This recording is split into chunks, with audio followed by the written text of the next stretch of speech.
तम नित्यं विमलमचलं सर्वधि साक्षिभूतं भावातीतं त्रिगुणरहितं सद्गुरुं तं नमामि। वंशी विभूषित करान्नवनीरदाभात पीताम्बरादरुणबिम्ब फलाधरोष्ठात् पूर्णेन्दु सुंदर मुखादरविंद्र नेत्रात् कृष्णात् परं किमपि तत्त्वमहं न जाने। श्री राम राम रघुनंदन राम राम, श्री राम राम भरताग्रज राम राम, श्री राम राम रणकर्कश राम राम, श्री राम राम शरणं भव राम राम। देवी प्रपन्नार्ति हरे प्रसीद प्रसीद मातर जगतोऽखिलस्य प्रसीद विश्वेश्वरी पाहि विश्वं त्वमीश्वरी देवी चराचरस्य। उल्लंघ्य सिंधो सलिलं सलीलं यह शोकवह्निं जनकात्मजाया आदाय तेनैव ददाह लंकां नमामि तं प्राञ्जलिराञ्जलेयम्। गिराय रथ जल बीच सम कहियत भिन्न न भिन्न वंदौ सीताराम पद जिनहि परम प्रिय खिन्न। लेत सदा सुधि दीन की सहज दया के धाम जननी जनक कमलेश के प्रभु श्री सीताराम। बोले श्री रामकृष्ण भगवान की जय। अनंत कोटि ब्रह्मांड नायक कर्तुम कर्तुम अन्यथा कर्तुम परात्पर पूर्ण ब्रह्म परमेश्वर प्रभु श्री राम उद्भव स्त्री संगार कारिणी क्लेश हारिणी सर्वश्रेयस्करी भगवती श्री सीता। श्री राम कथा के अनन्य रसिक अनंत बलवंत संत श्री हनुमंत लाल जी महाराज, श्री आनंदी देवी सेवा समिति के अध्यक्ष श्रद्धेय देवी शंकर त्रिवेदी जी, उपाध्यक्ष श्रद्धेय सतीश कुमार अग्निहोत्री जी, महामंत्री श्रद्धेय विजय कुमार मिश्र जी, कोषाध्यक्ष डॉक्टर राम शरण सैनी जी, उपमंत्री श्रद्धेय जगदीश बाबा, कार्यक्रम प्रभारी श्रद्धेय श्याम बाबू शुक्ल जी, प्रमुख कार्यकर्ता श्रद्धेय संजय बाबा, बंजारा बाबा एवं समस्त पदाधिकारीगण, सम्मानित दानदातागण, मंचस्थ संगीत के स्वर के साथ ईश्वर की कथा को सजाने संवारने में हमारा सहयोग करे सहयोगी बंधु और जिनकी उपस्थिति मात्र से कथा पांडाल गौरवान्वित थे, ऐसे समस्त देवस्वरूप श्रोतावृंद आप सभी के श्री चरणों में प्रणाम करता हुआ मैं आचार्य कमलेश मिश्र कमल भगवत कथा के द्वारा आपकी सेवा करूं। आइए, जैसी धर्म मंच की परंपरा है, सर्वप्रथम 2-4 बार भगवान नाम फिर कथा। निवेदन यही है कि जिनको भगवान ने राग दिया राग से बोलना, नहीं तो अनुराग से बोलना, अन्यथा बड़े भाग से बोलना। सभी माता भ्राता बड़ी श्रद्धा और मस्ती के साथ भगवान नाम संकीर्तन करेंगे। धन्यवाद।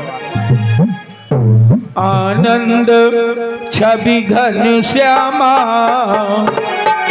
आनंद छवि घन श्यामा, बोलो जय सिया रामा। आनंद छवि घनश्यामा बोलो जय सिया राम। आनंद छवि घनश्यामा बोलो जय सिया राम। आनंद छवि घनश्यामा बोलो जय सिया राम।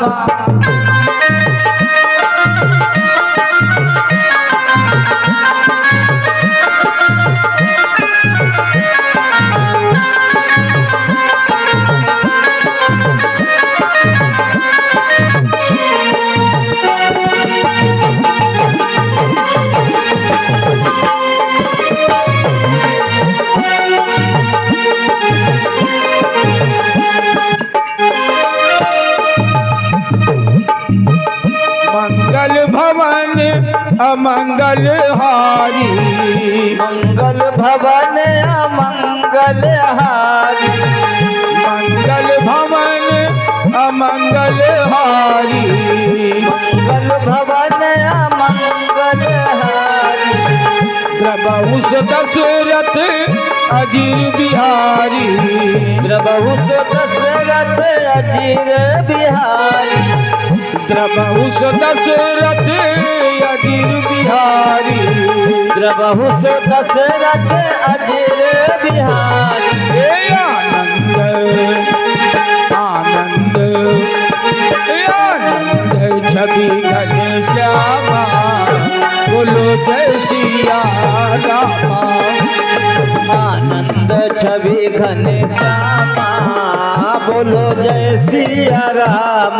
हे आनंद छवि घनश्यामा जय बोलो जय सिया राम। आनंद छवि घनश्यामा बोलो जय सिया राम। हरि बोल।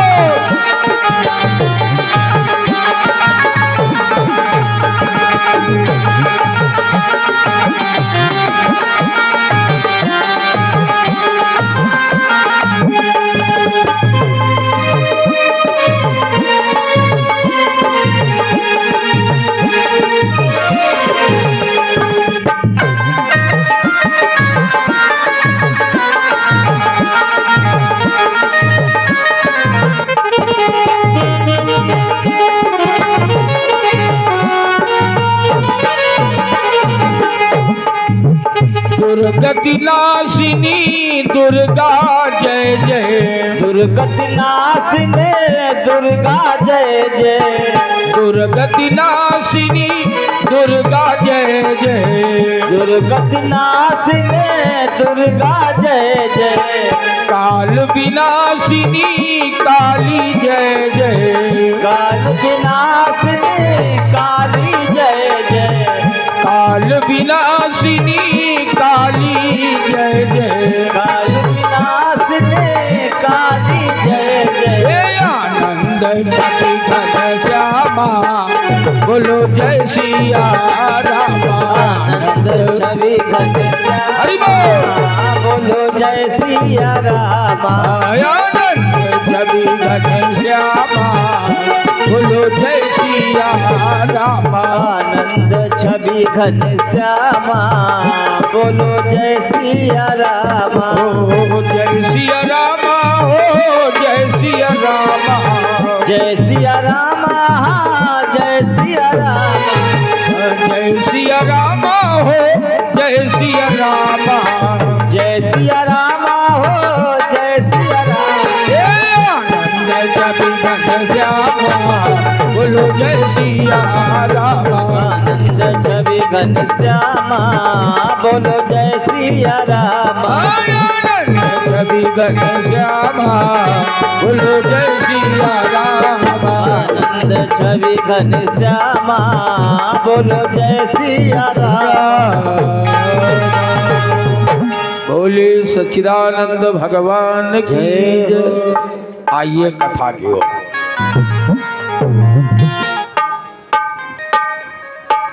कैलाश के उच्चतम ऊंचाई पर बैठे हुए भगवान शिव मैया पार्वती निवेदन कर रही है राम कथा सुनाओ। पार्वती का प्रश्न है, पुण्य प्रभु कहाऊं राम अवतारा, राम के अवतार की कथा। लेकिन आज निवेदन हुआ है, मंगलवार है, हनुमान जी की कथा। एक निवेदन करें। एक बार गोस्वामी तुलसीदास जी से पूछा गया, तुम्हारे राम क्या है, राम की परिभाषा लिखो। तो गोस्वामी जी ने लिखा, मंगल भवन अमंगल हारी, और द्रवहु सो दशरथ अजीर बिहारी। गोस्वामी जी ने कहा, हमारे राम जी मंगल के भवन हैं और अमंगल को हरण करने वाले। लोग बड़े प्रसन्न हुए, राम जी मंगल के भवन हैं, अमंगल का हरण करने वाले। फिर पूछा गया, हनुमान जी महाराज कौन हैं?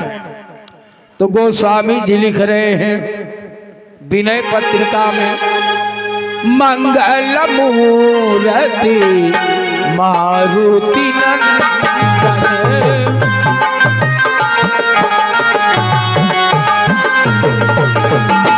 मंगल मूर्ति मारुति नंदन,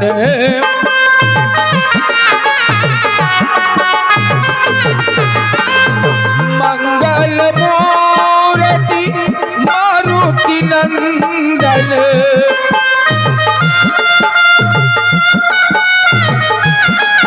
और सकल अमंगल मूल निकंदन,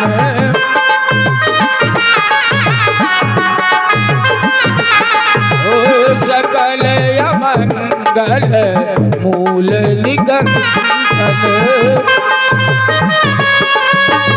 हरि बोल।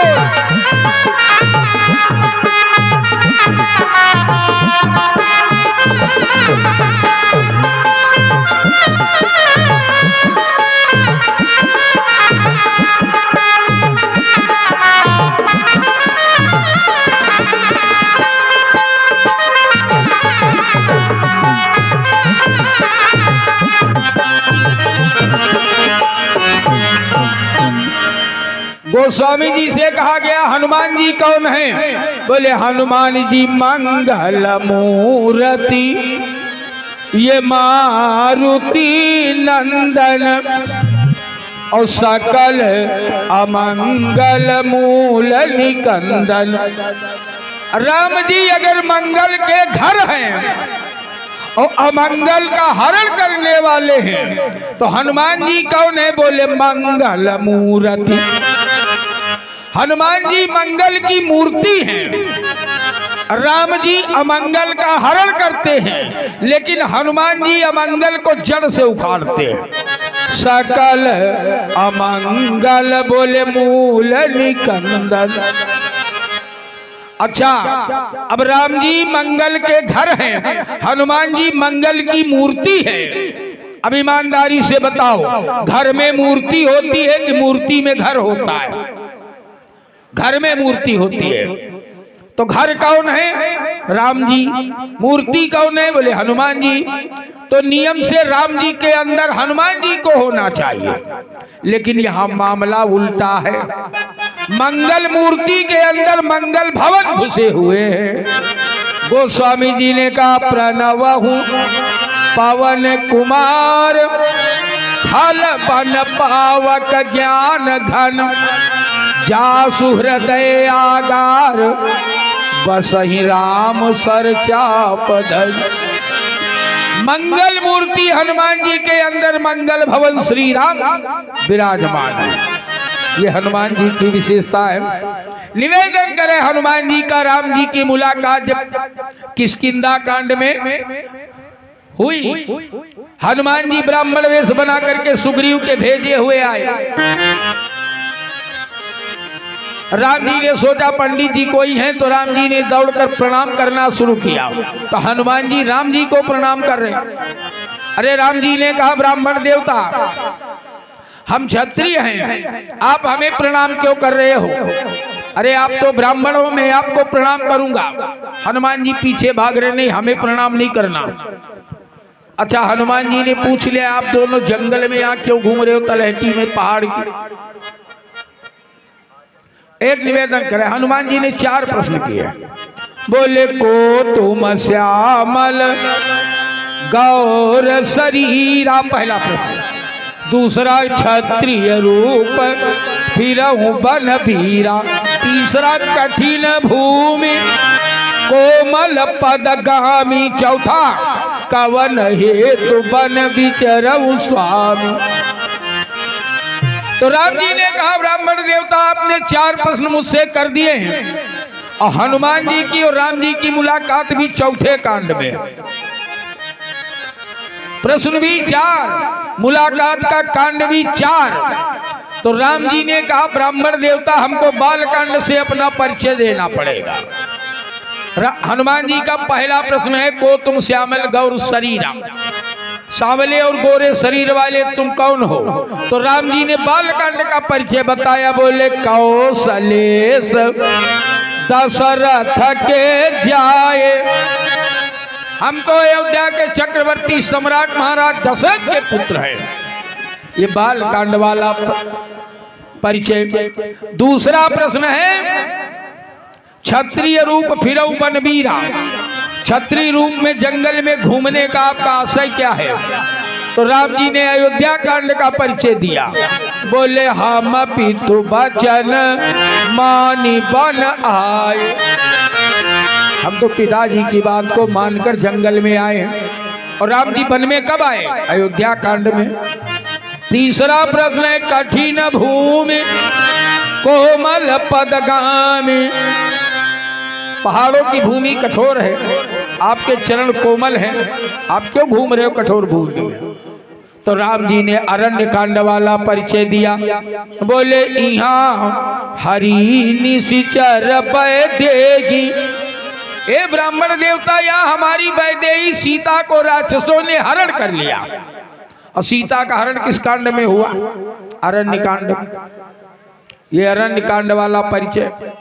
चौथा प्रश्न है कवन हेतु बन विचरऊ स्वामी, आपके जंगल में घूमने का कारण क्या है। तो राम जी किष्किंधा कांड का परिचय दे रहे हैं कि विप्र फिरई हम खोजत तेहि, ब्राह्मण देवता हम अपनी सीता को खोज रहे हैं। अच्छा, हनुमान जी राम जी की ओर बड़े प्रणाम करने, राम जी भगे पीछे गोरे महाराज हम क्षत्रिय हैं, हम आपको प्रणाम करते हैं। हनुमान जी भी भगे। हनुमान जी ने कहा एक ठाकुर पहचान गया हूं मैं तुमको, प्रभु पहचान करो कब चरना। हनुमान जी ने कहा ठाकुर मैं तुमको पहचान गया हूं। राम जी ने कहा ब्राह्मण देवता क्या पहचान गए हो।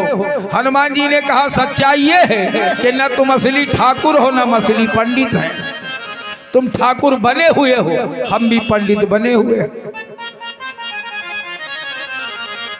अच्छा, राम जी ने फिर कहा ब्राह्मण देवता चलो ये सब ठीक है, अब ये बताओ मैंने अपना परिचय दे दिया, आपन चरित्र कहा मैं गाई, मैंने अपना चरित्र गा दिया।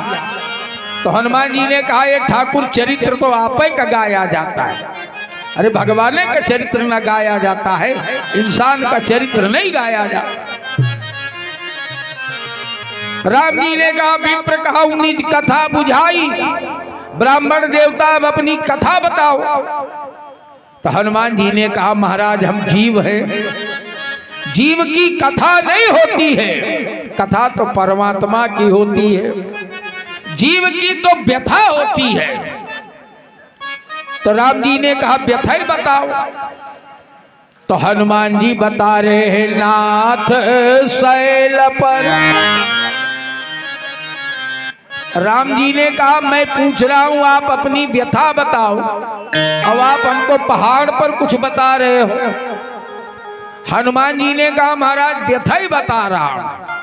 ये नाथ शैल पर बोले कपिपति राही।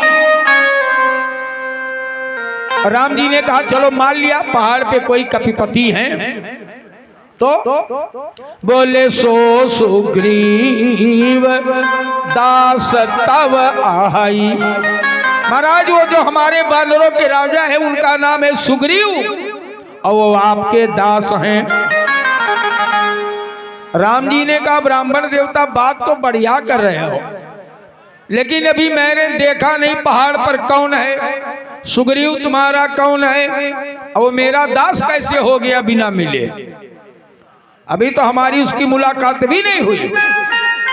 अब आप कह रहे हो कि सो सुग्रीव दास तब आई, तो बिना मिले मेरा दास कैसे।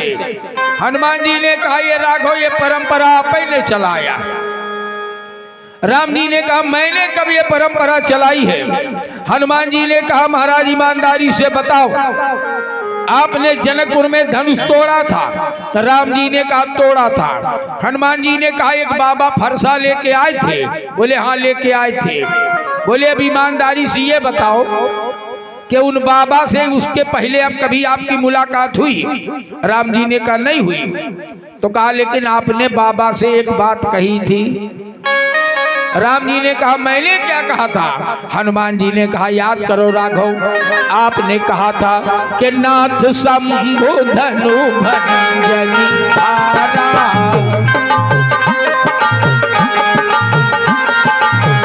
नाथ शंभु धनु भंजनिहारा,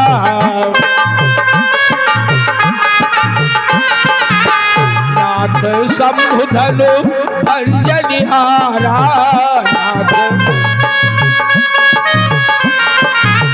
होई को एक दास तुम्हारा,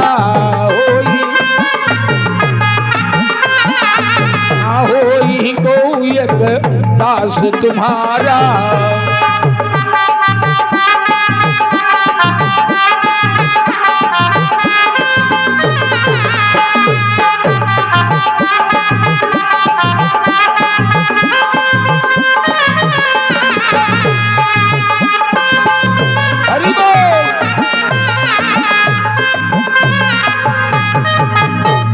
हनुमान जी ने कहा ये राघव, जब आप बिना मिले हुए बाबा परशुराम से ये कह सकते हो कि होई कोई एक दास तुम्हारा, जब आप बिना परशुराम जी के मिले परशुराम जी के दास हो सकते हैं, तो इसी सिद्धांत के आधार पर हमारे महाराज सुग्रीव भी बिना मिले हुए बोले सो सुग्रीव दास तब आई।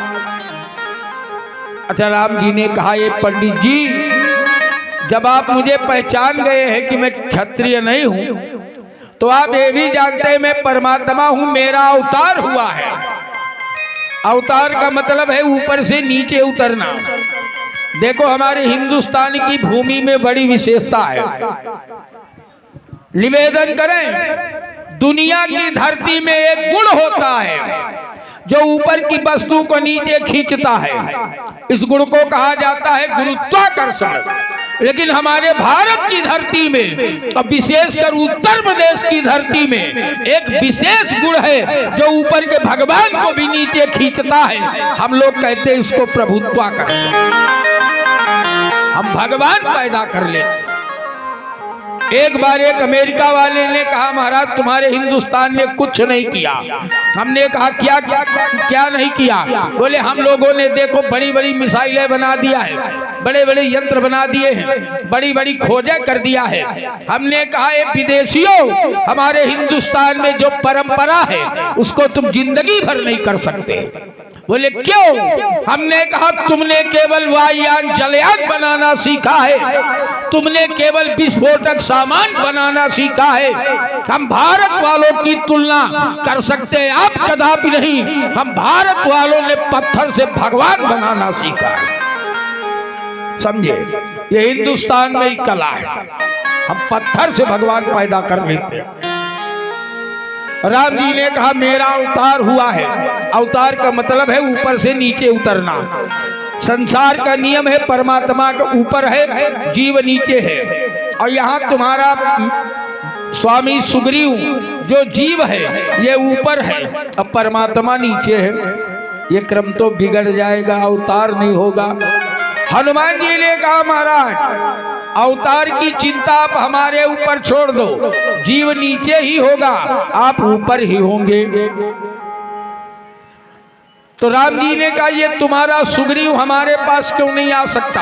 हनुमान जी ने कहा महाराज बात ये है, जब पेशेंट थोड़ा चलने फिरने लायक हो तब तो उसको स्ट्रेचर पर डाल के अस्पताल ले जाया जाता है, और जब पेशेंट चलने फिरने लायक ना हो तो फिर डॉक्टर को ही जाना पड़ता है। राम जी ने कहा कैसे चले? हनुमान जी ने कहा आप दोनों हमारी पीठ पर बैठ जाओ। एक निवेदन करे, हनुमान जी ने कंधे पे नहीं बैठाया राम लक्ष्मण को। आशा कही सकल कथा समुझाई, और लिए दुओ जन पीठी चढ़ाई। पीठ पर बिठाया हनुमान जी ने, कंधे पे नहीं। अच्छा पीठ पे क्यों बिठाया? देखो एक नियम, मानो हनुमान जी महाराज सुग्रीव को संकेत दे रहे हो, ए सुग्रीव मैं ऐसे व्यक्ति को लेके आ रहा हूं जो सामने से तो तुम्हारी रक्षा करेगा ही, पीठ पीछे भी तुम्हारी रक्षा करेगा, इसलिए लिए दुओ जन पीठी चढ़ाई। और एक नीति है हमारे यहाँ, राम जी कौन है? भानु कुल के भानु, सूर्य कुल के सूर्य है राम जी, और सूर्य की ओर कभी मुंह करके नहीं बैठना चाहिए। गोस्वामी जी लिख रहे हैं, भानु पीठी से ये उरया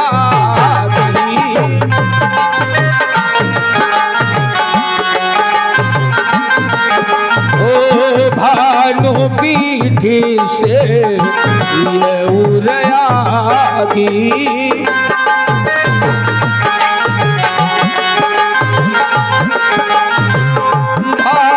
पीठी से ये उरयागी भानु,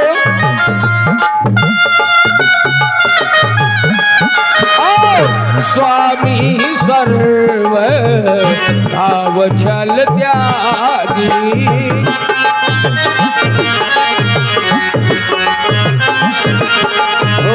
स्वामी सर्व भाव छल त्यागी।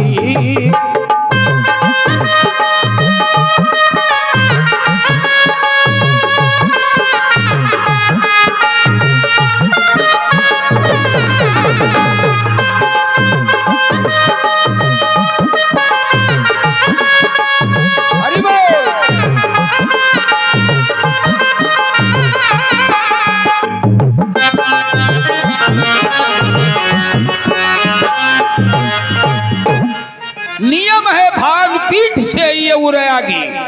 सूर्य का सेवन पीठ की ओर से करना चाहिए। जाड़ा लगा हो सूर्य की ओर पीठ करके आप बैठ जाइए, जाड़ा खत्म।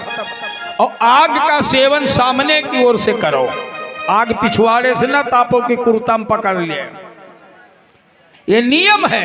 भानु पीठ से ये उरयागी, और राम जी भानुकुल के भानु हैं। अब भानु का सेवन तो पीठ की ओर से होता है, इसलिए लिए दुओ जन पीठी चढ़ाई। अच्छा हनुमान जी पैरेलल हो गए, राम जी आगे बैठे, लक्ष्मण जी पीछे। अब हनुमान जी उड़े पहाड़ियों के बेग से, साए साए साए। लक्ष्मण ने कहा महाराज ये हवाई जहाज बड़ा खतरनाक है, कहीं लड़ा देगा किसी पहाड़ी में तो चकनाचूर हो जाए। राम जी ने कहा हनुमान स्पीड धीमी करो। हनुमान जी और बेग से, और बेग से। राम जी ने कहा हनुमान इस तरह से हम दोनों टपक जाएंगे। हनुमान जी ने कहा गलती हमारी नहीं है, ईमानदारी से बताओ मोटरसाइकिल भागे तो गलती भगाने वाले की है कि मोटरसाइकिल की? हम तो मोटरसाइकिल है तुम्हारी, चला तुम रहे हो, एक्सीडेंट होगा पकड़े तुम जाओगे, हम थोड़े पकड़े जाएंगे। हनुमान जी ले गए पहाड़ पर सुग्रीव के पास, सुग्रीव के पास ले गए। अब सुग्रीव नीचे है, राम जी ऊपर है। हनुमान जी ने कहा महाराज आपके अवतार का उद्देश्य है कि जीव नीचे है ब्रह्म ऊपर है, अब आप देखिए आप ऊपर हैं सुग्रीव नीचे है। बोले है, तो बोले अब नीचे उतर आओ। अवतार का क्रम भी आपका नहीं टूटेगा। अग्नि को साक्षी मानकर सुग्रीव के पास जोड़ दिया हनुमान जी महाराज ने। एक निवेदन करे, हनुमान जी संत है, सुग्रीव जीव है। जीव हमेशा भगवान की ओर से भागता है, जीव हमेशा भगवान की ओर भागता है। और रह कहाँ रहा है? बोले साइल पर रह रहा है। साइल माने पहाड़ पर। सुग्रीव जैसे जीव के जीवन में हनुमान जी जैसा संत आया तो संत ने जीव को भगवंत से जोड़ दिया। हम लोग भी साइल पर ही बैठे हैं। याद रखना, आप कह सकते हो हम तो मंदिर प्रांगण में बैठ के कथा सुन रहे हैं, लेकिन गोस्वामी जी ने कहा दुनिया का प्रत्येक जीव साइल पर बैठा है। कौन से साइल पर? अरिग्रह कारज ना जंजाला, ये हमारे जीवन के ग्रह कारज ना जंजाला, तेयति दुर्गम शैल विशाला।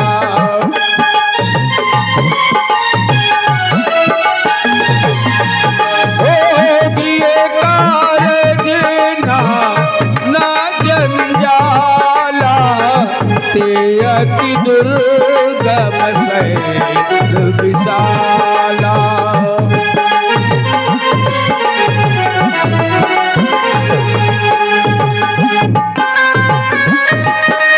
हरि बोल।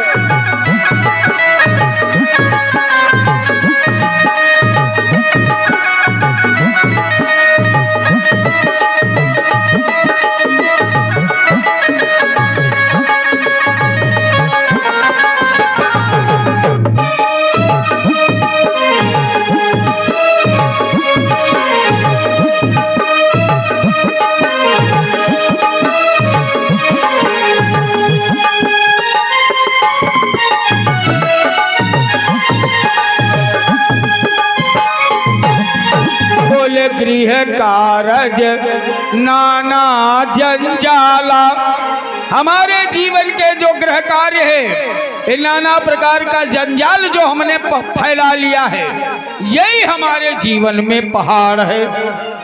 ये तो तेयति दुर्गम शैल विशाला, तो हम सब जीव भी शैल पर बैठे हैं। अगर हमारे जीवन में भी हनुमान जी जैसा संत आ जाए तो हमको भी संत भगवंत से जोड़ देगा। आज सुग्रीव जैसे जीव को हनुमान जी महाराज ने भगवंत से जोड़ दिया। राम जी ने सुग्रीव से पूछ लिया, आप यहाँ पहाड़ पे क्यों रहते हो? सुग्रीव ने अपनी कथा बताई कि भैया बाली ने हमको मार वार के भगा दिया है। राम जी ने सुग्रीव के दुख को सुना तो उनका अपना दुख भूल गया। बोले कल मैं बाली को एक बाण से मार दूंगा। दूसरा दिन हुआ, राम जी ने सुग्रीव से कहा जाओ बाली से युद्ध करो। बाली सुग्रीव ने कहा महाराज कल तो आप कह रहे थे एक बाण से मार दूंगा बाली, कहाँ गया वो बाण? राम जी ने कहा मार तो दूंगा एक ही बाण से, लेकिन लड़ाई तुम्हें ही लड़नी। सुग्रीव गया युद्ध करने बाली से, वृक्ष की आड़ से राम जी ने बाली को मार दिया। बाली के सीने में जब राम का तीर धंसा, याद रखना राम के बाण की विशेषता है, एक ही बाण प्राण हरि लीना। ये राम की बाण की विशेषता है, एक बाण में ही प्राण चले जाते हैं। लेकिन बाली के बाण लगा, बाली मरा नहीं, केवल चक्कर आया, गिरकर बेहोश हुआ। और उसके बाद जब उठ के बैठा तो देखा राम जी सामने खड़े। पुनि उठी बैठी देखी प्रभु आगे। तो बाली ने कहा राघव, धर्म के लिए तुमने अवतार लिया है, अब मुझे मारने में अधर्म का प्रयोग क्यों कर दिया? धर्म हेतु अवतरो गोसाई मारो मोहि व्याध की ना। आखिर क्यों मारा मुझे?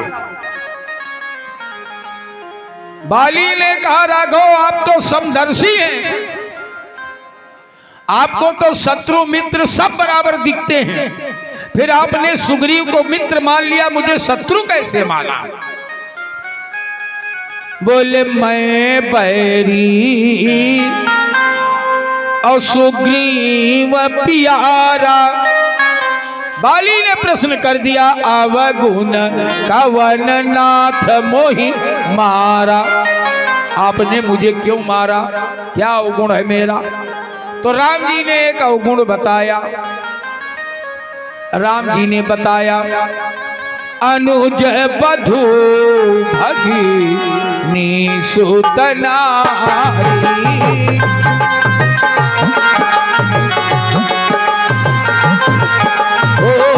अनुज बधू भगिनी सुत नारी।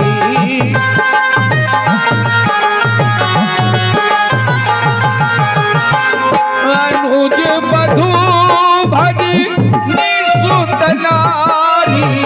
अनुज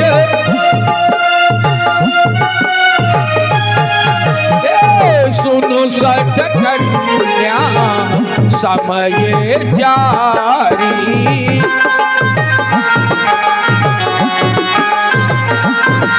ओ सुनु सठ कन्या समय जारी।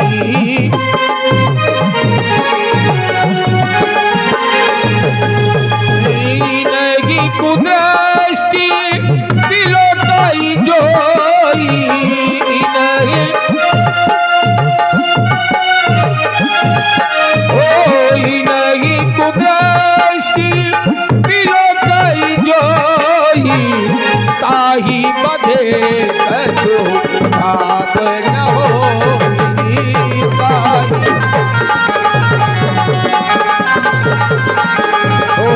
ताही बधे कछु पाप न होई।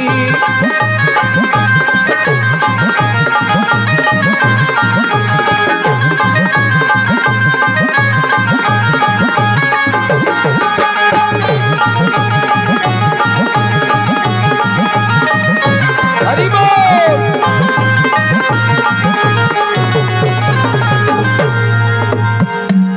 बाली ने राम जी ने कहा ये बाली अनुज बधू और भगिनी सुत नारी और सुनु सठ कन्या समय चारी। किसी ने कहा गोस्वामी जी को गिनती है नहीं आती। अनुज बधू भगिनी और सुत नारी ये तो तीन ही हुए। सुनु सठ कन्या समय चारी कहाँ हुए? तो कन्या को क्या कुछ दूसरा गिनोगे? कन्या भी उभय पक्षी है। समझ में आई बात? राम जी ने कहा ये बाली छोटे भाई की पत्नी अपनी पुत्रवधू बहन और कन्या इन चार की ओर अगर कोई कुदृष्टि उठाता है तो उसको मार देने में कोई पाप नहीं है। बाली ने कहा ये राघव क्षमा करना। ये जो अनुज बधू भगिनी सुत नारी वाली परंपरा है, ये जो नियम है आपके मानव समाज में लागू होता है। अब मैं पावर पशु कपि अति कामी। हम कपि हैं, पशु हैं। पशुओं में अनुज बधू भगिनी सुत नारी का नियम नहीं लागू होता। पशु का बच्चा अपनी माँ से शारीरिक संबंध बना लेता है। बाली ने कहा यह नियम हमारे यहाँ नहीं लागू है। राम जी ने दूसरा कारण बताया मैंने क्यों मारा। बोले बताओ क्यों मारा? तो राम जी ने कहा मामा भुज बल आश्रित तेगी जानी और मारा चाहसी अधम अभिमानी। राम जी ने कहा ये बाली तेरे अंदर इतना अहंकार है, तू जानता था सुग्रीव मेरी भुजाओं के आश्रय में पल रहा है, उसके बाद भी तू उसे मारना चाहता है। बाली ने कहा ये राघव एक वीर का कर्तव्य है, अगर कोई शत्रु ललकारे तो उठ करके रणांगन में आवे। वीरा वीरेण पूज्यते, वीर की पूजा वीर के द्वारा होती है। शत्रु ललकार है तो कायर तो छिप जाएगा, लेकिन एक वीर का कर्तव्य है वो मैदान में आवे, वो चाहे जिसके आश्रय में हो।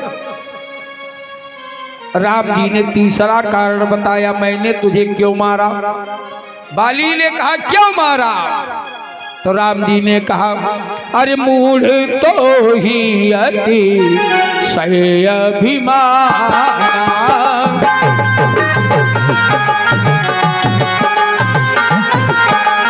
ओ मूढ़ तो ही अति सह अभिमाना,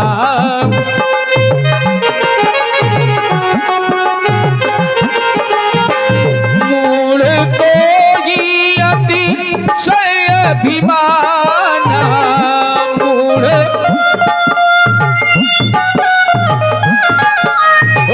मूढ़ तो ही अति सह अभिमाना, नारी सिखावन करे सी नकारा,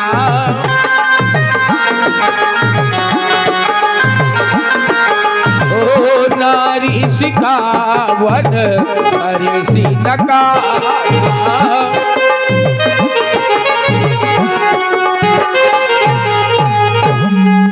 राम जी ने कहा ये मूर्ख, तेरे अंदर इतना अभिमान था, तेरी पत्नी तारा तुझे रोक रही थी, फिर भी पत्नी का कहना नहीं माना। बाली ने कहा क्षमा करो राघव, आपने पत्नी का कहना माना है, पत्नी के कहने से ही आप हिरण को मारने गए थे, परिणाम आप खुद ही देख रहे हो क्या कर रहे हो, अब मुझसे भी वही करवा रहे हो, मुझको भी वही शिक्षा दे रहे हो, नारी सिखावन करे से नकाना। राम जी कुछ और कहना चाहते थे तो बाली ने पैर पकड़ लिया और कहा सुनहु राम स्वामी सन चलन चातुरी मोर, प्रभु अजहू मैं पापी अंत काल गति तोरी। फिर भी बाली ने कहा राम तुमने मित्रता तो सुग्रीव से कर ली है, लेकिन सुग्रीव राजनीति में बड़ा कच्चा है।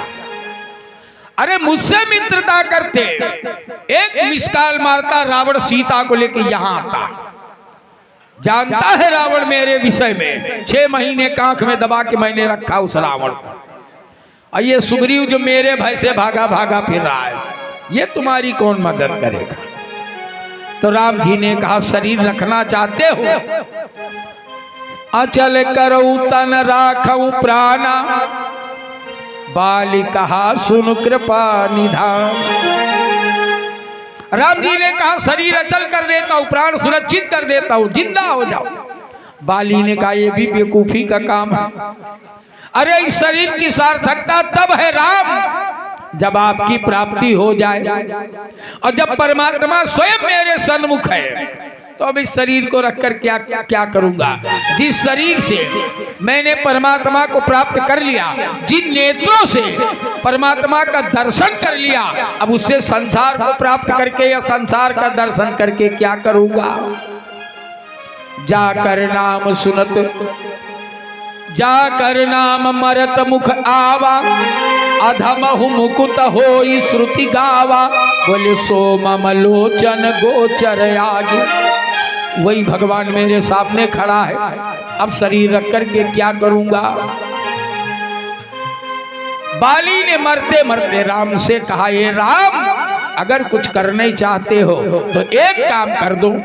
राम जी ने कहा बोलो। बाली ने अपने बेटे अंगद को बुलाया। अच्छा कितनी गजब की व्यवस्था है। राम जी बाली को मार रहे हैं, नियम से तो बाली अपने बेटे से कह देता बेटा मेरी मृत्यु का बदला लेना इनसे, पुत्र का कर्तव्य है पिता की मृत्यु का बदला ले, लेकिन वाह रे बाली अपने बेटे अंगद को बुलाया और राम जी के हाथ में उसकी कलाई पकड़ाया और कहा ये राघव गही बाह सुर नर नाह आपन दास अंगद कीजिए। अंगद को अपना दास बना लो। पिता वही है जो पुत्र को भी परमात्मा से जोड़ दे, समझे? वही पिता है जो पुत्र को परमात्मा से जोड़ दे। अब पुत्र वही है जिसके चरित्र को सुनकर के माँ बाप की छाती भी छाता हो जाए। धन्य जन्म जगती तल तासु पिता प्रमोद चरित्र सुन जासु। और जिसके चरित्र को सुन के माता पिता को छाती पीटनी पड़े, ऐसे बेटे को तो मर जाना चाहिए। काहे के तुम पुत्र हो, तुम्हारे कारण माँ बाप छाती पीट रहे हैं। अच्छा, बाली ने प्राण त्याग कर दिया। कालांतर में सुग्रीव ने हनुमान जी के निर्देशानुसार अपनी वानर सेना के 4 विभाग किए, पूरब पश्चिम उत्तर दक्षिण चारों दिशाओं में टुकड़ियां भेजा। दक्षिण दिशा में जो टुकड़ी गई उसमें जामवंत जी हैं, हनुमान जी हैं, अंगद जी हैं, नंदलील हैं, मुख्य मुख्य बंदर। सारे बंदर राम जी को प्रणाम करके सीता की खोज में लग रहे हैं। सबसे अंत में हनुमान जी ने प्रणाम किया, पाछे पवन तनय सिरुनावा। और जब हनुमान जी ने प्रणाम किया तो राम जी ने एक अंगूठी उतारी और कहा, हनुमान सीता को ये अंगूठी दे देना और एक काम करना, मेरा बल और मेरा विरह सीता जी से कह देना,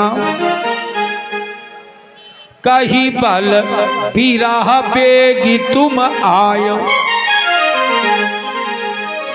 हनुमान जी ने कहा, महाराज ये अंगूठी अपने पास रखो या तो किसी दूसरे को दो। राम जी ने कहा, क्यों? हनुमान जी ने कहा, ये राघव, आपके बल का वर्णन तो मैं कर सकता हूं मैया के सामने, लेकिन विरह का वर्णन नहीं कर सकता हूं।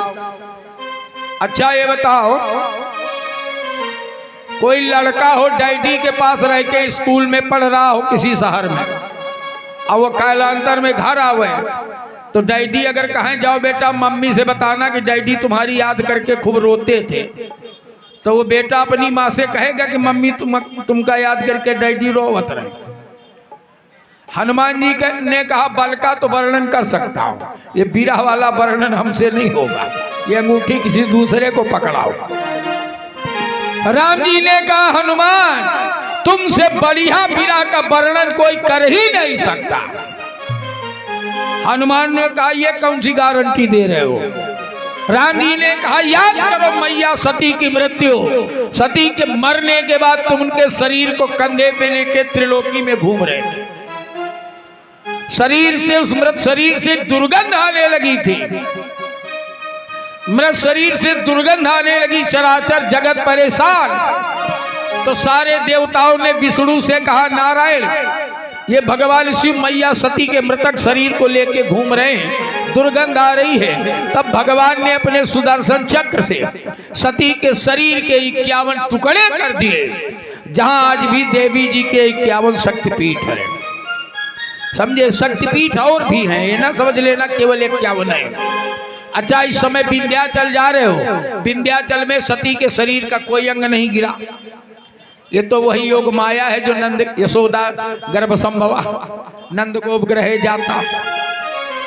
समझे, और भी शक्तिपीठ है, लेकिन जहां जहां सती के शरीर के टुकड़े गिरे वहां वहां 51 शक्तिपीठ तैयार। अच्छा, कल कोई कह रहा था, मेरे पास तक सूचना आई कि ये देवी जी का पर्व चल रहा है, राम कथा काहे हो रही। एक निवेदन करें, महिषासुर को मारने के लिए भगवती दुर्गा ने अवतार लिया, वो महिषासुर तो मर गया, एक महिषासुर आज भी हमारे आपके अंदर जिंदा है। और ये महिषासुर को मारने के लिए जिस काली की आवश्यकता है वो राम कथा है। गोस्वामी जी ने कहा, महामोह महिषेश विशाला, हमारे आपके जीवन में जो मोह बना है यही महिषासुर है। अब मोह रूपी महिषासुर को मारने के लिए किन काली की जरूरत है? बोले, ये महामोह महिषेश विशाला। और इस मोह रूपी महिषासुर को मारने के लिए बोले, ये राम कथा काली का कराला। मोह रूपी महिषासुर को मारने के लिए ये राम कथा ही भगवती काली है। बोलिए गोविंद भगवान की जय। समझे, हनुमान जी अंगूठी लेके चल पड़े।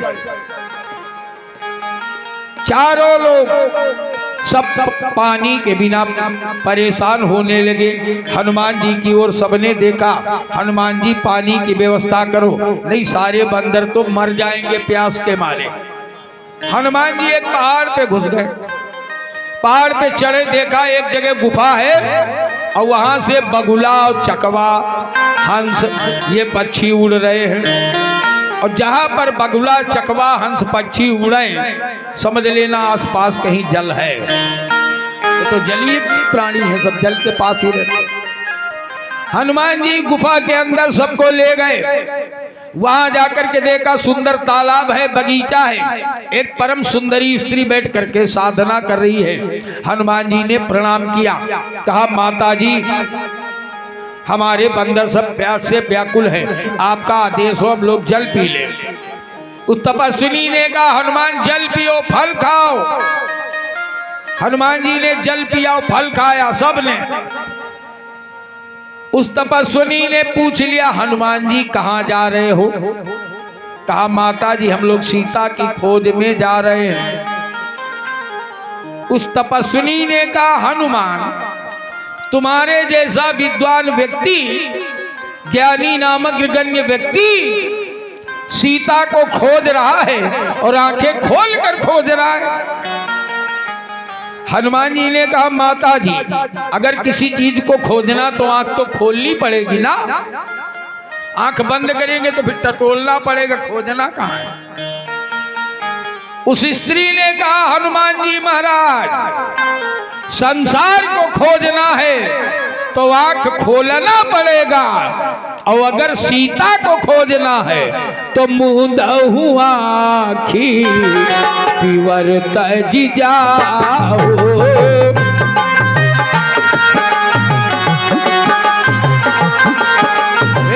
मुंदहु नयन पिवर तज जाओ।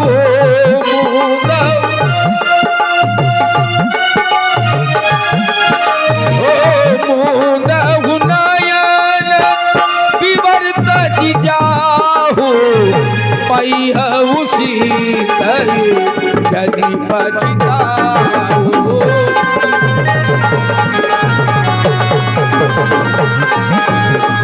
पैहु सीतर जनि पछताओ।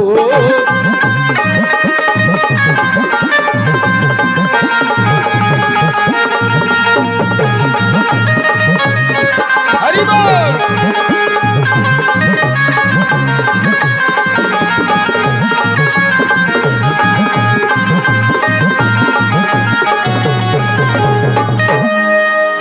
उस स्वयं प्रभा ने कहा हनुमान जी मुंदहु नयन पिवर तज जाहु। उसने कहा संसार को प्राप्त करना है आंख खोलनी पड़ेगी, लेकिन अगर सीता को खोजना है तो आंख बंद करनी पड़ेगी। ये सीता क्या है?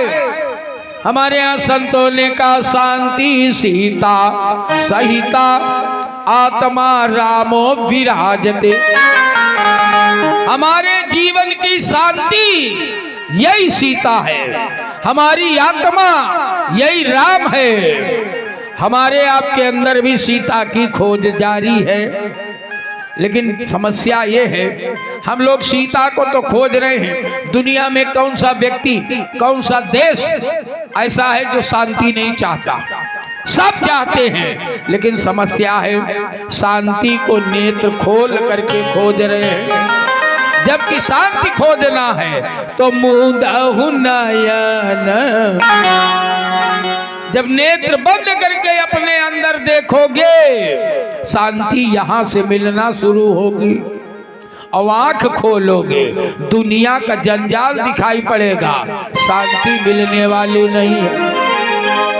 अच्छा सारे बंदरों ने निर्देश का पालन किया, नेत्र बंद किए, थोड़ी देर में खोला तो देखा सब समुद्र के किनारे।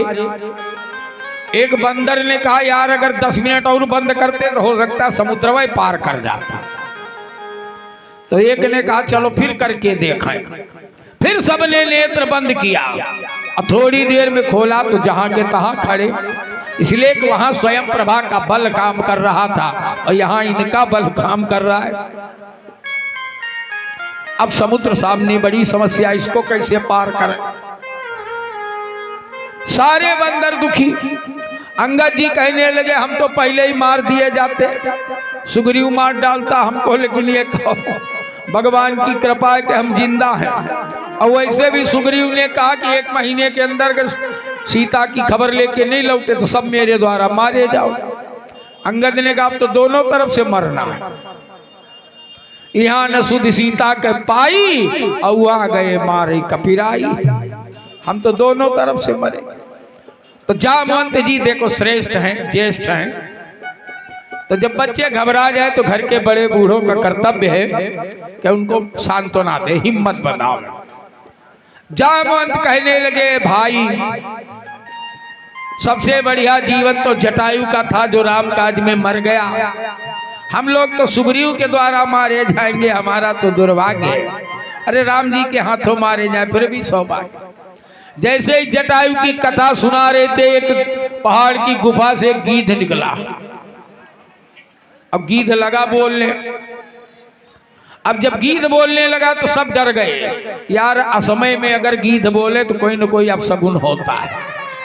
अब सबने राम का आश्रय लिया, भैया क्या करें। तक्षक संपाति ने सबको अभयदान दिया। कहा भी आप कोई जटायु का नाम ले रहे थे। जामवंत ने कहा हाँ जटायु जी थे। तो क्या हुआ जटायु को? बोले वो सीता जी को बचाने में रावण के द्वारा मारे गए। तो संपाति के आंख में आंसू आ गए। संपाति ने कहा भैया जटायु मेरा छोटा भाई है, अरे वो तो धन्य हो गया राम काज में प्राण त्याग करके, अब मैं तो यहाँ पड़ा हूं। संपाति ने कहा मुझे ले चलो समुद्र के किनारे, मैं अपने भाई के लिए तिलांजलि दूंगा। भाई के लिए तिलांजलि दिया संपाति ने।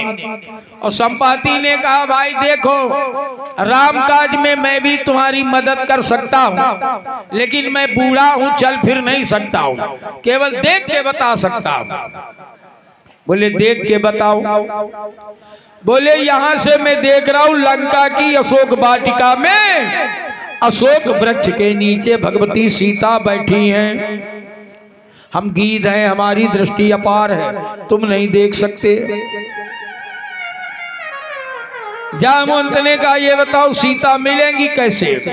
उसने कहा जो नांगई सत जो जन सागर और करई सो राम काज मती आगर।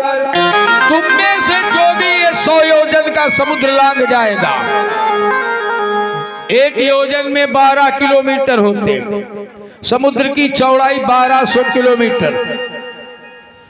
संपाति ने कहा तुम में से जो भी समुद्र को लांग जाएगा वही राम काज कर पाएगा। अच्छा संपाति तो चला गया। अब इधर मीटिंग शुरू हुई। तो देखो एक निवेदन करें, समुद्र के किनारे भूतकाल, भविष्यकाल, वर्तमान काल, तीनों कालों के लोग मौजूद हैं। पहले भूतकाल वाले बोले जामवंत जी, बूढ़े लोग हैं, बोलना शुरू किए। अरे भाई अब क्या बताए, अब तो हम बूढ़े हो गए। नहीं, जब हम सतयुग में जवान थे, भगवान ने बलि को बांधने के लिए बामन से विराट रूप बनाया था। तो विराट रूप कितना बड़ा था? गोस्वामी जी ने लिखा पद पाताल शीश अजधामा। भगवान विराट के पैर पाताल लोक में हैं और सिर ब्रह्मलोक में है। जामवंत ने कहा इतने विशाल काय शरीर को 48 मिनट में मैंने 7 परिक्रमा लगा दिया था। बलि बांधत प्रभु बाढ़ेऊ सो तनु बरनी की जाई उभय घरी महादीनी 7 प्रदक्षिण धाई। लेकिन अब क्या करें, अब तो बूढ़े हो गए। तो एक निवेदन करें, भूतकाल वालों से राम काज नहीं होगा, लेकिन भूतकाल वालों का अपमान नहीं करना है। याद रखना, इन भूतकाल वाले बुजुर्गों के जीवन के अनुभव को लेना है। इनका अनुभव बड़ा काम करता है। आगे भविष्य काल वाले खड़े हुए। एक बंदर खड़ा हुआ, उसने कहा दादा हम पार जाए। जामवंत ने कहा बेटा कितना जाओगे? बोले 300 किलोमीटर। बोले बाकी क्या आत्महत्या करोगे? बैठ जाओ। एक एक करके सबने अपने अपने बल का बखान कर दिया। पार जाने में कोई सक्षम नहीं। तब तक एक बढ़िया नौजवान खड़ा हुआ। उसने कहा ये दादा जामवंत, हम जा रहे हैं समुद्र पार करने। लोगों ने जिंदाबाद के नारे लगाना शुरू कर दिया। जितने छुट गए बंदर, हमारा नेता कैसा हो, अंगद भैया जैसा हो। अंगद ने कहा बैठो यार, नारा मत लगाओ। अरे बोले भैया आप पार जा रहे हो? बोले पार तो चला जाऊंगा लेकिन लौट नहीं पाऊंगा। अंगद कही जाऊ मैं पारा, जिय संशय कछु फिरती बारा।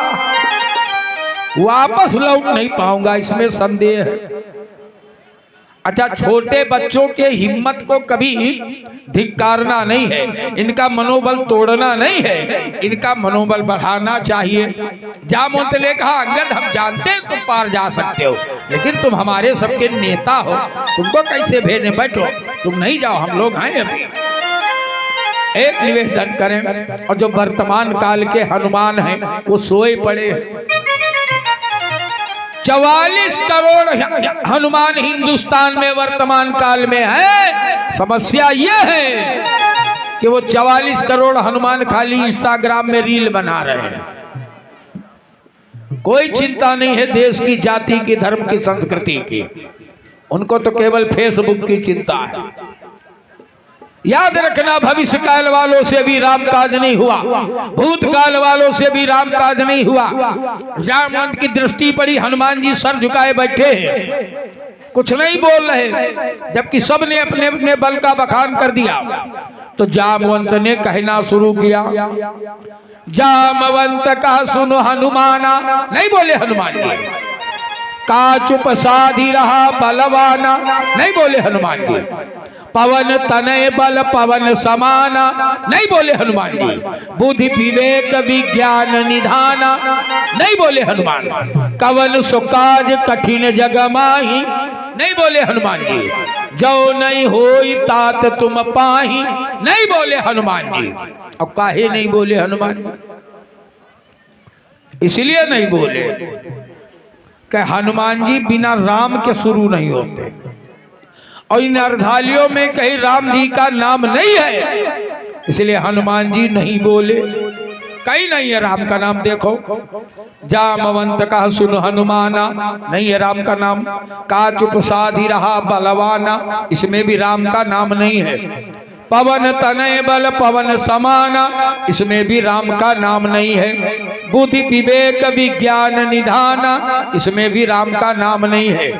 कवन सुकाज कठिन जग माही, इसमें भी राम का नाम नहीं है। जो नहीं होई तात तुम पाही, बोले इसमें भी राम का नाम नहीं है। तब जामवंत को याद आया, हनुमान बिना राम नाम के प्रारंभ नहीं होते। और जैसे ही जामवंत ने शुरू किया राम, और राम शब्द निकला कि हनुमान के शरीर ने बढ़ना शुरू कर दिया। बोले राम काज लगी अरे तव अवतारा, परिणाम सुनत भय पर्वता तारा। अब हनुमान जी पहाड़ के आकार के, और जामवंत वगैरह 1-1 मीटर के दिखाई पड़े। वहीं से हनुमान जी ने गर्जना किया, ए जामवंत क्या करना है? जामवंत ने कहा महाराज सागर पार चले जाओ। हनुमान ने पूछा सागर कहाँ है? जामवंत ने कहा आंख में रतौंधी है, सामने सागर भरा नहीं दिख रहा है। नहीं दिख रहा सागर? हनुमान ने कहा यही सागर है। बोले हाँ। बोले ये सागर है? अरे बोले तुम्हें क्या दिख रहा है? हनुमान जी ने कहा हमको ये पेप्सी की बोतल दिख रहा है, कहो पिए, कहो फोड़ा इसको। और हनुमान जी को ये सागर पेप्सी की बोतल ही दिख रहा था। क्यों? क्योंकि हनुमान जी स्वयं सागर हैं। अब काहे के सागर हैं? तो गोस्वामी जी ने छोटी सी पुस्तक में लिखा, जय हनुमान ज्ञान गुण सागर।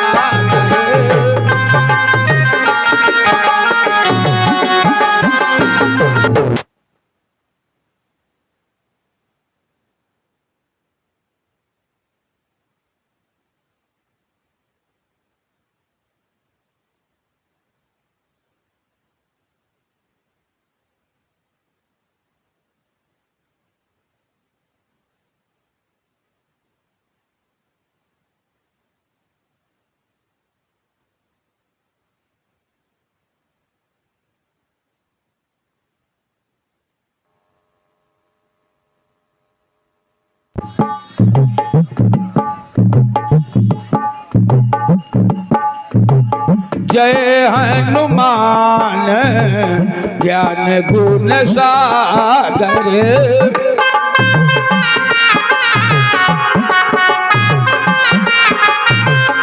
जय हनुमान ज्ञान गुण सागर। जय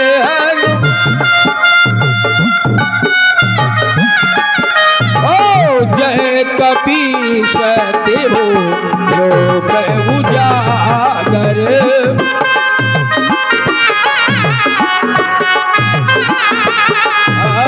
जय कपीस देहो लोक उजागर।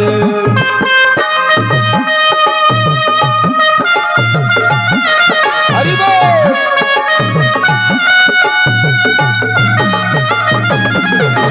जय हो।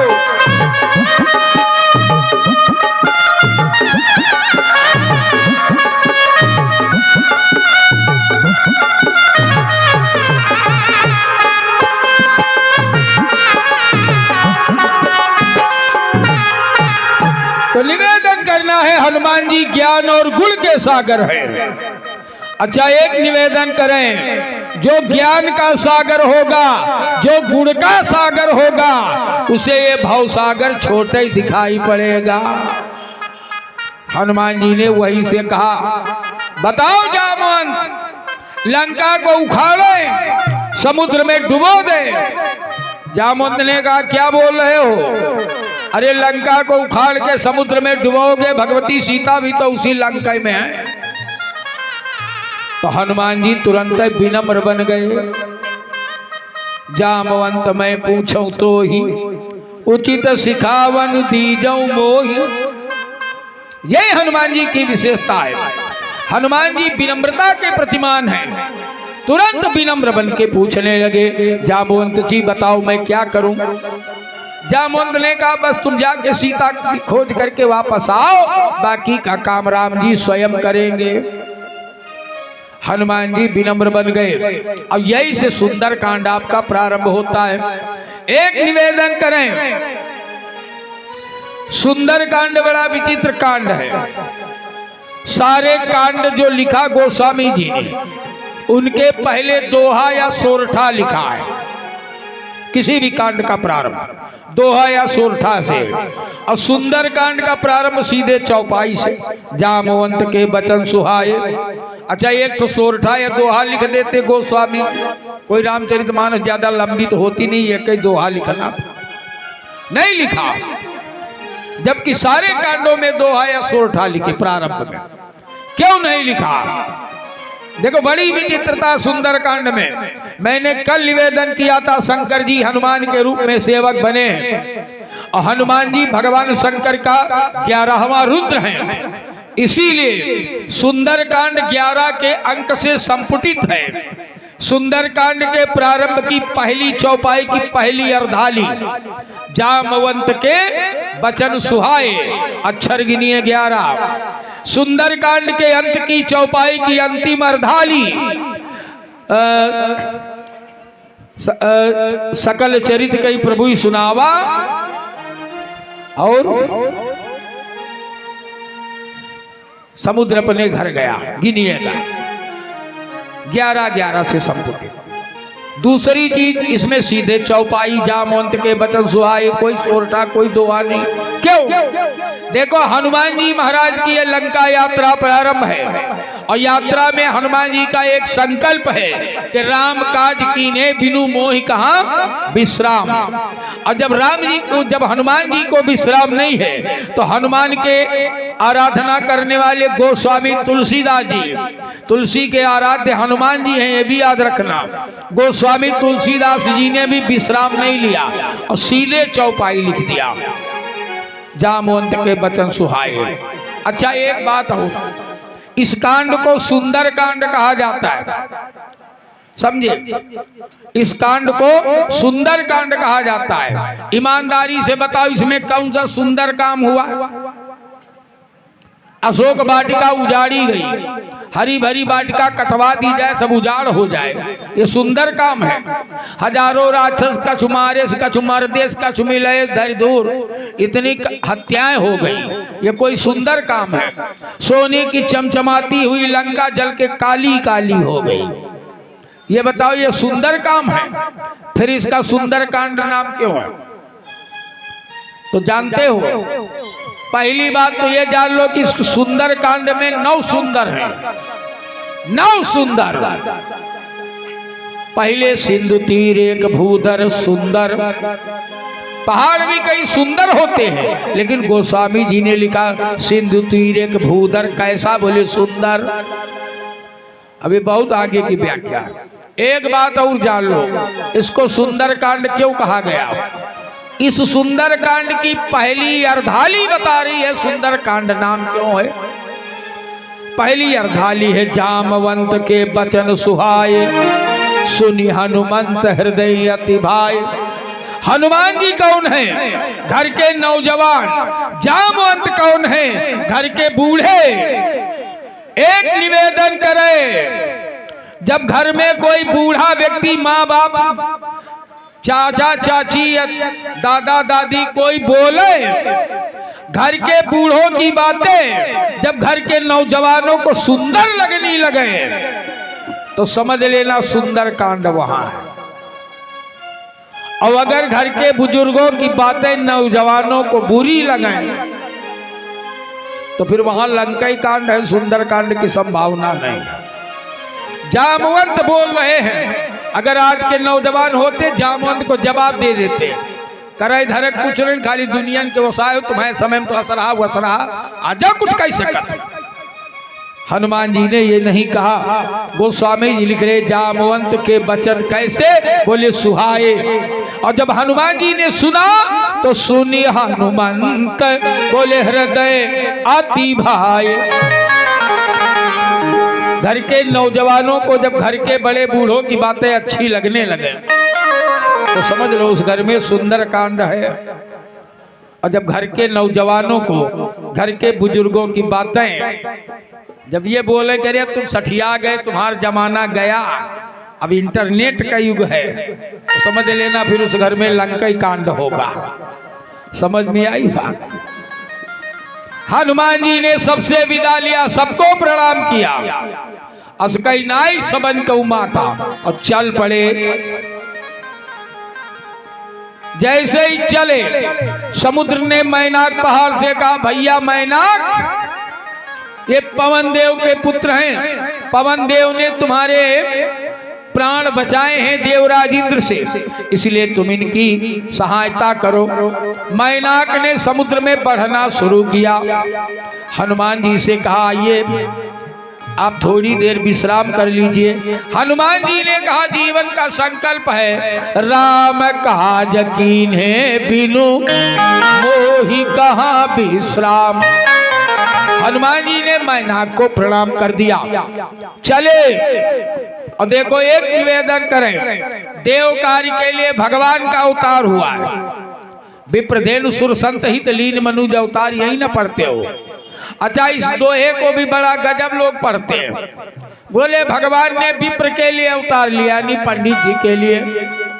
अच्छा भगवान ने पंडित जी के लिए अवतार लिया तो बाकी जाति वाले फिर काहे भगवान की कथा सुने? पंडित भगवान ने अगर गाय के लिए अवतार लिया है तो ये भैंस बकरी और सुअरिया कुकरिया के लिए कौन अवतार लेगा? अगर भगवान ने सुर माने देवताओं के लिए अवतार लिया है तो हम मनुष्य का है फिर पूजा करें भाई। अगर भगवान ने संत के लिए अवतार लिया है तो हम गृहस्थ लोग का है फर्जी जुटे माइक वाइक सजा। इसका अर्थ ये नहीं है कि भगवान ने केवल ब्राह्मण के लिए अवतार लिया है। पंडित जी शराब पी के नाली में पड़े हैं, उनके लिए भगवान अवतार लेंगे, और ठाकुर साहब एक लौंग खा के नवरात्र का व्रत करते हैं, उनके लिए भगवान अवतार नहीं लेंगे। ये कौन सा सिद्धांत है? समझे? ये हमारी सनातन संस्कृति के 4 स्तंभ हैं, विप्र, धेनु, सुर और संत। याद रखना, जब इनके ऊपर आपत्ति आती है, जब ब्राह्मण अपने धर्म को त्याग देता है, जब गाय अपने धर्म को त्याग देती है, जब देवता अपने धर्म को त्याग देते हैं, और जब संत अपने धर्म को त्याग देते हैं, तो भगवान को ग्लानि होती है। तो इनके लिए फिर भगवान को अवतार लेना पड़ता है। विप्र, धेनु, सुर, संत हित। एक बात बता मैं, जब ब्रह्मा जी ने कहा कि भाई भगवान जो है दशरथ के यहाँ राम रूप से अवतार लेने जा रहे हैं, नारद का श्राप है कि इनकी मदद बंदर ही करेंगे, तो चलो सारे देवता बंदर भालू बन जाओ। सारे देवता बंदर भालू बन गए 90%, और 10% देवता विरोध में आ गए। बोले ब्रह्मा की बुद्धि सठिया गई है, हम इतने श्रेष्ठ शरीर के देवता अब इनके कहने से बंदर भालू बने, कल को कीड़ा मकोड़ा बने, अब यही बनना रह गया है। 10% विरोध में हो गए, नहीं बने। ब्रह्मा जी ने कहा भैया ये राम काज है, लग जाओ, ज्यादा बढ़िया है। नहीं लगे तो जो 10% देवता राम काज में नहीं लगे, वो देवता कहाँ थे जानते हो? बाकी के देवता तो मधुकर, खगमृग, तनुधरि देवा, करहि सकल रघुनायक सेवा। 90% इधर है, 10% जो राम काज में नहीं लगे वो कहाँ गए पता है? वो रावण के यहाँ यस्सर यस्सर बोल रहे थे। हनुमान जी जब रावण की सभा में गए तो सबसे पहले यही खड़े थे, कर जोरे सुर, यहाँ खड़े। समझे? निवेदन है, राम काज में नहीं लगोगे तो किसी दुष्ट के यहाँ हाथ जोड़ के खड़े रहना पड़ेगा। ये राम कथा बता रहे, इसलिए राम काज में लग जाओ। तो जब इनकी बुद्धि बिगड़ती तब भगवान अवतार लेते, इनकी बुद्धि ठीक करने के लिए। विप्र, धेनु, सुर, संत हित लीन मनुज अवतार। समझे? आज हनुमान जी विनम्र बन गए। हनुमान जी ने जामुन से पूछा क्या करे, बोले जाओ। अब चल पड़े तो देखो पहली बाधा हनुमान के जीवन में देवताओं की तरफ से। शांति की खोज में जाओगे, साधना के क्षेत्र में आप अग्रसर होगे तो पहली बाधा देवताओं के तरफ से ही आपके जीवन में आएगी। हनुमान के जीवन में भी आई। बोले सुरसा नाम अहिनी कै माता,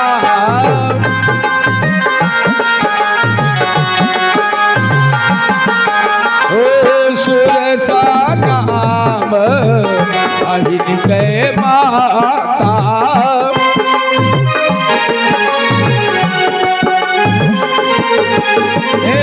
सुरसा नाम अहिनी कै माता,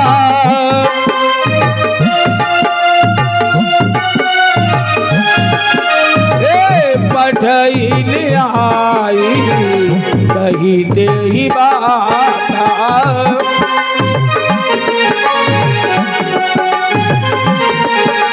ओ पठैल आई कही दे बाता। हरि बोल।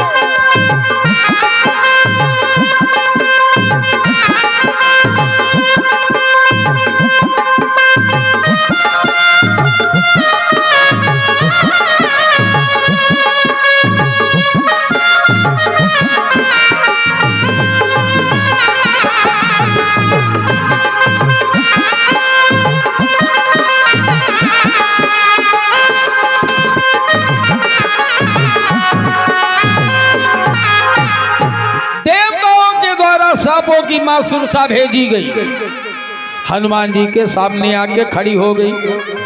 बोले आज तो देवताओं ने हमको बड़ा सुंदर भोजन दिया है। हनुमान जी ने कहा शायद इनको हमारे विषय में पता नहीं। कहा माता जी मैं रामकाज में जा रहा हूं, रामकाज करके आऊंगा तब तुम खा लेना। सुरसा ने कहा रामकाज करके इधर से लौटबे न करो तब सामने आया भोजन हम काहे छोड़ देंगे। हनुमान जी ने बड़ी निवेदन किया, बड़ी प्रार्थना करी, सुरसा किसी भी तरह से तैयार नहीं। तो हनुमान जी ने कहा माता जी फिर जल्दी खाओ, जल्दी खाओ, समय नहीं है हमारे पास। तो सुरसा ने 1 योजन का मुंह फैलाया, 12 किलोमीटर का, 12 किलोमीटर का मुंह फैलाया। हनुमान जी ने दुगुना फैलाया, उसने 16, हनुमान जी 32, और जैसे ही सुरसा ने 7 योजन तेहि आनन कीना, 100 योजन का मुंह फैलाया सुरसा ने। अब बताओ ईमानदारी से हनुमान जी को सागर पार जाने में कौन समस्या? 100 योजन का सागर और 100 योजन का सुरसा का जबड़ा पटरा की तरह रखा है, चाहे जितनी बार हुए जाए। अब बोलो आप ईमानदारी से। हनुमान जी विनम्र बन गए। देखो ये सात्विकी माया है, सात्विकी माया जीवन में आवे तो विनम्रता का प्रयोग करो। हनुमान जी अति लघु रूप पवन सुतलीना, और उसके मुंह में प्रविष्ट हुए, चारों तरफ घूमे और घूमने के बाद टहल के बाहर आए। कहा माता जी अब जाएं।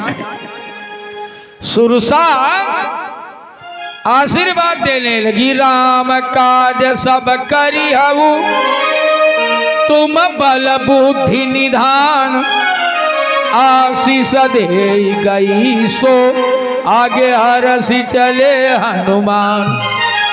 और जैसे ही आगे बढ़े मध्य समुद्र में तामसिक माया ने प्रवेश कर दिया।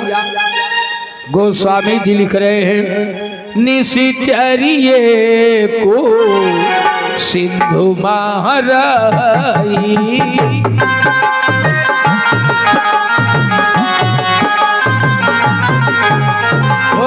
निशिचरिये को सिंधु महाराई,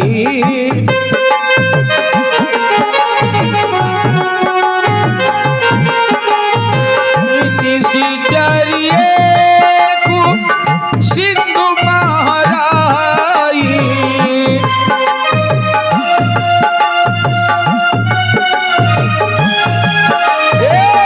करी माया नभ खगड़ाई,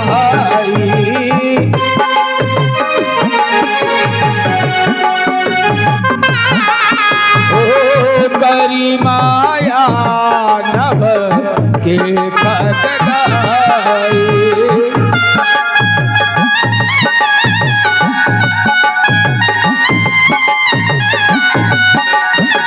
हरि बोल।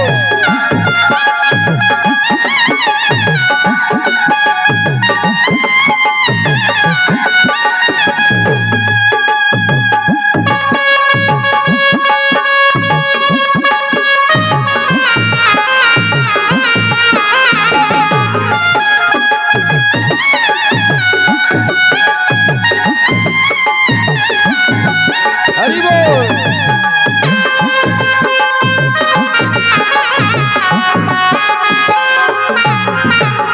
अच्छा गोस्वामी जी ने लिखा निशिचरी एक, तो क्या एक ही निश्चरी थी? देखो यह एक का मतलब होता है वो अपने किसी कार्य में कुशल है। जैसे किसी के यहाँ पूछो भाई वो मिश्रा जी के यहाँ क्या हाल चाल है, अरे बोले भैया उनके यहाँ आदमी तो एक ही है, तो बाकी सब राक्षस नहीं होते, बाकी भी आदमी ही होते हैं, लेकिन उस एक के अंदर कोई विशेष विशेषता होगी, समझे। रावण के यहाँ 4 एक है, 4 एक। पहले तो यह निशिचर एक, दूसरी नाम लंकिनी एक, तो का एक ही निश्चरी रही पूरी लंका में। और तीसरे त्रिजटा नाम राक्षसी एका, और चौथे भट्ट सुभट महाभट्ट दुनिया में बहुत होते हैं और दारुण भट्ट पूरे विश्व में एक। रावण के यहाँ था, कभी देखा दारुण भट्ट। रावण की सेना में 4 एक हैं और राम की सेना में केवल एक ही एक है। रावण स्वयं बता रहा है, शिल्पी कर्म जान ही नल नीला और है कपि एक। तो बाकी क्या है? बाकी कपि नहीं है, लेकिन इस एक के अंदर कोई विशेषता है। बोले है कपि एक महाबलशीला। समुद्र में जो सिंहिका रह रही है, राहु की माँ है, ऊपर आने जाने वाले पशु पक्षियों को निगलती है। हनुमान जी को भी खाने के लिए पकड़ा। हनुमान जी ने एक ही घूसा मारा, एक ही में काम तमाम। आगे बढ़े, लंका में पहुंच गए। छोटा सा रूप धारण करके हनुमान जी लंका में प्रविष्ट। अच्छा, किसी ने कहा ईमानदारी से बताओ, हनुमान जी जब मशक समान रूप कभी धरी तो एक ने कहा हनुमान जी ने अंगूठी कहाँ रखा था। हाँ, गजब के तर्क है। नारायणपुर में शिवगढ़ के पास हम बोल रहे थे यही प्रसंग। आए एक पांडे जी पानवान लेके हमारे लिए, बोले पंडित जी हनुमान जी जब लंका गए तो अंगूठी कहाँ रखी थी। अब इतने गजब के तर्क लाते हो। अच्छा, ईमानदारी से बताओ, हनुमान जी जब छोटे बने, अच्छा हम इतने बड़े हैं और हम छोटे हो जाएंगे तो हमारे कपड़े ढीले नहीं हो जाएंगे? तो कपड़े तो सब शरीर से खिसक जाएंगे। तो हनुमान जी छोटे हुए तो उनका लंगोटा उंगोटा सब छोटा हो गया, तो क्या हनुमान जी नंगे नंगे लंका चले गए? अरे जब हनुमान जी का शरीर छोटा हो सकता है, शरीर में वस्त्र छोटे हो सकते हैं, वो गदा छोटी हो सकती है, अंगूठी छोटी नहीं हो सकती है, जब सब कुछ छोटा हो सकता है। दूसरी बात, हनुमान जी ने अंगूठी कहाँ रखी थी जानते हो? वो स्वामी जी फिर उसी 4 पन्ने वाली पुस्तक में लिख रहे हैं कि प्रभु मुद्रिका मेली मुख माही, ये प्रभु मुद्रिका मेली मुख माही, जलधि लागी गया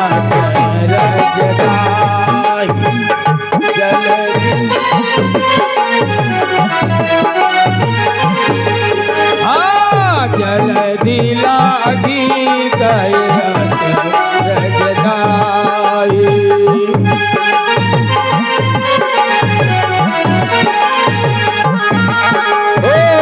प्रभु मुद्रिका मेली मुख माही, जलधि लागी गया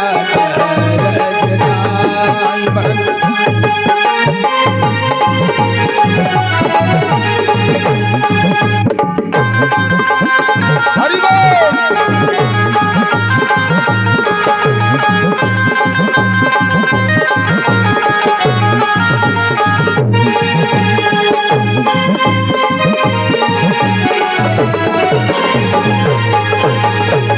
हनुमान जी ने अंगूठी को मुंह में रखा। अच्छा, किसी ने गोस्वामी जी से कहा यह हनुमान जी बंदर है तो?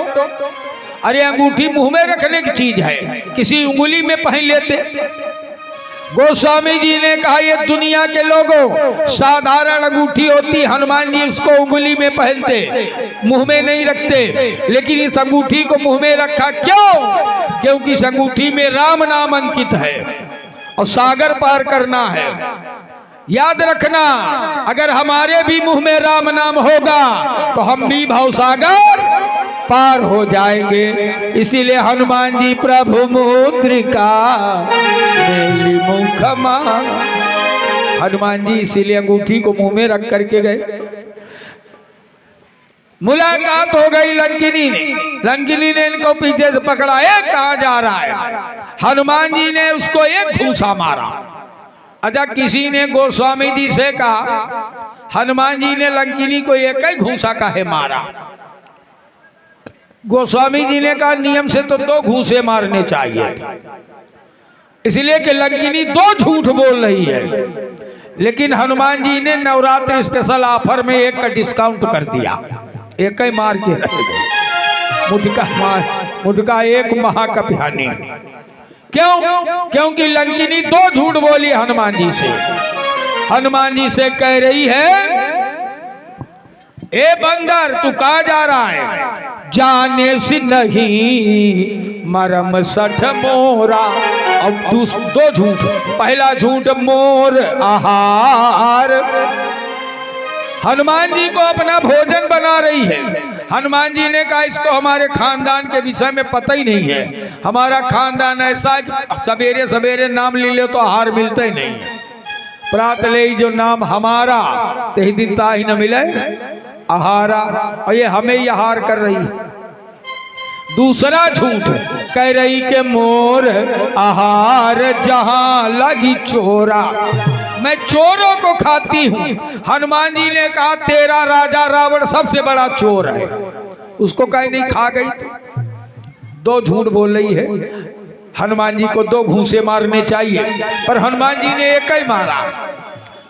लंकिनी के मुंह से खून की उल्टियां शुरू हुई, और जब उल्टी उल्टी करके मुंह धो के खड़ी हुई तो उसने कहा हनुमान जी मैं जान गई राक्षस कुल का विनाश निश्चित। हनुमान जी ने कहा एक ही घूंसा में बुद्धि शुद्ध हो गई। कैसे जान गई? हनुमान ने लंकिनी ने कहा ये हनुमान ये पूर्व काल की बात है। रावण पूरे खानदान के सहित ब्रह्मा जी की तपस्या कर रहा था। मैं भी उसी में साथ तपस्या कर रही थी। जब तपस्या पूर्ण हो गई तो ब्रह्मा जी और शंकर जी आए वरदान देने। सबसे पहले रावण से कहा भाई हम तुम्हारी तपस्या से प्रसन्न हैं, वरदान मांगो। रावण ने कहा हम काहू के मरही न मारे। ब्रह्मा जी ने कहा ये नहीं होगा, कोई न कोई कारण मांग लो। तो बोले बानर मनुज जाति दुई बारे। बंदर और मनुष्य को छोड़कर हम किसी के द्वारा न मरे। किसी ने रावण से कहा ये बताओ ये बंदर और मनुष्य का छोड़ दिया, इनके द्वारा नहीं मरोगे? रावण ने कहा नहीं मरेंगे। क्यों? अच्छा ईमानदारी की बात बताओ, रोटी खाने से कोई मरता है? रोटी खाने से कोई मरता है? नहीं मरता। रावण ने कहा ये नर कपि भालू आहार हमारा, ये हमारा भोजन है, अपने भोजन से कोई मरता ही नहीं है, इसीलिए हम काहू के मरही न मारे। और बानर मनुज जाति दुई बार। कुंभकर्ण साधना कर रहा था। ब्रह्मा जी इसके पास गए, देखा है बहुत खाता है। ब्रह्मा जी ने सोचा अगर ये खाना शुरू करेगा तो पूरे विश्व को ये साल ही 2 साल में समाप्त कर देगा। तो तुरंत सरस्वती जी को बुलाया, कहा इसकी बुद्धि पलटो नहीं मामला बिगड़ जाएगा। सरस्वती जी ने कुंभकर्ण की बुद्धि पलट दिया। वो मांगना चाहता था इंद्रासन, लेकिन जल्दी जल्दी में निकल गया निद्रासन। कुंभकर्ण से कहा बोले शारद प्रेरी तासुमति फेरी। तो उसने मांगा क्या? बोले मांगे से नींद मास खटकेरी। 6 महीने की नींद। सबके पास गए ब्रह्मा जी, विभीषण के पास भी पहुंचे। कहा बेटा विभीषण वरदान मांगो। तो गए विभीषण पास पुनि, कहा पुत्र वर मांग। और ते ही मांगे भगवंत पद कमल अमल अनुराग। विभीषण ने भगवान की भक्ति मांग लिया। लंकिनी ने कहा हनुमान जी जब ब्रह्मा जी और शंकर जी ने सबको वरदान दे दिया और जब मैं चलने लगी तो ब्रह्मा जी ने मुझको बुलाया और कहा बेटा लंकिनी वरदान तो मैंने रावण के पूरे खानदान को दे दिया है, लेकिन एक बात तुझसे बता रहा हूं याद रखना। लंकिनी ने कहा क्या है पितामह? तो ब्रह्मा जी ने बताया लंकिनी को कि विकल हो सी जब कपि के मारे।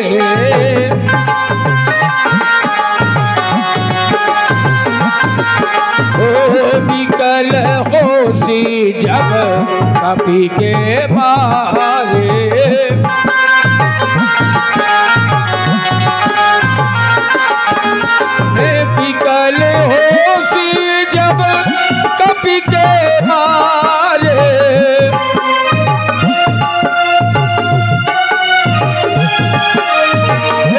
मुश्किल होगी जब कभी के मारे, तब जाने सुने से डर संगारे।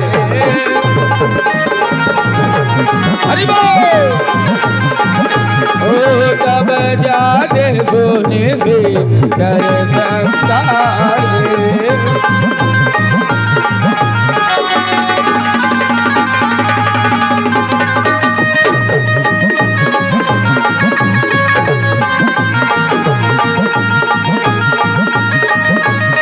हरि बोल।